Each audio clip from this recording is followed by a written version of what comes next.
Assalamualaikum warahmatullahi wabarakatuh. Dari Tarik Momol kita, dari Barat berkat, dari Timur Makmur dan juga dari Selatan Tulus Ingatan pada warga-warga alam maya yang melihat video ini. Okey, sekarang ni kita berada di Kalumpa Resort and Training Center. Sekarang ni saya nak review chalet Serama, itu Serama 1. Okey, Serama 1 ni berdekatan dengan entrance. Dekat sana entrance. Sana entrance. Lepas tu dia kena jalan sini, naik tangga. Dekat dengan Serama 1. Okey ya? Okey, sekarang ni jom kita lihat apa yang ada dekat dalam Serama 1. Okey, first sekali jalan ke sini, naik tangga. Okey, naik tangga. Nampak pemandangan ya? Ini ada anak sungai. Anak sungai itu tadi lah. Lepas tu kita masuk. Assalamualaikum. Waalaikumsalam. Kita dekat dalam chalet Serama ni ada 3 katil single. Lepas tu boleh bentang toto ke? Tak ada masalah. Ni toilet tandas.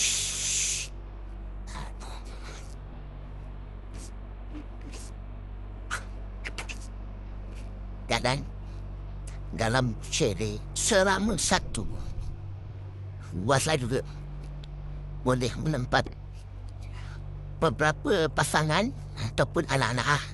Suami isteri ada anak, lepas tu boleh bentang toto lah.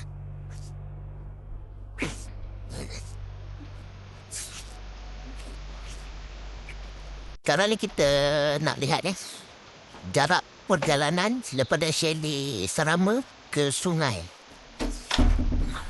Kita kena turun tangga.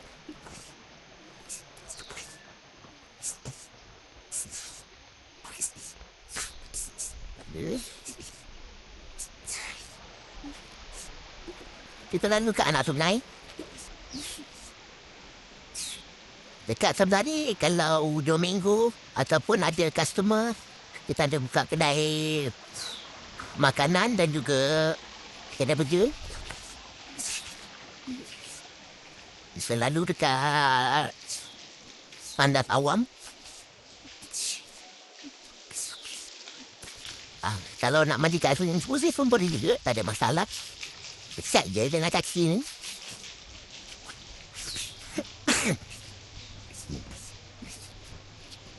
Semakin jalan. Seluncur ke sungai. Lepas tu kita turun bukit sikit. Kan dah nampak sungai tu.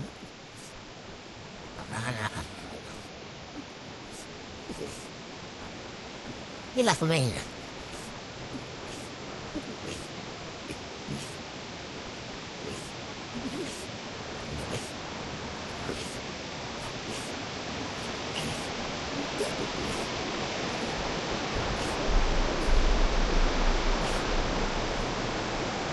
Inilah sungainya.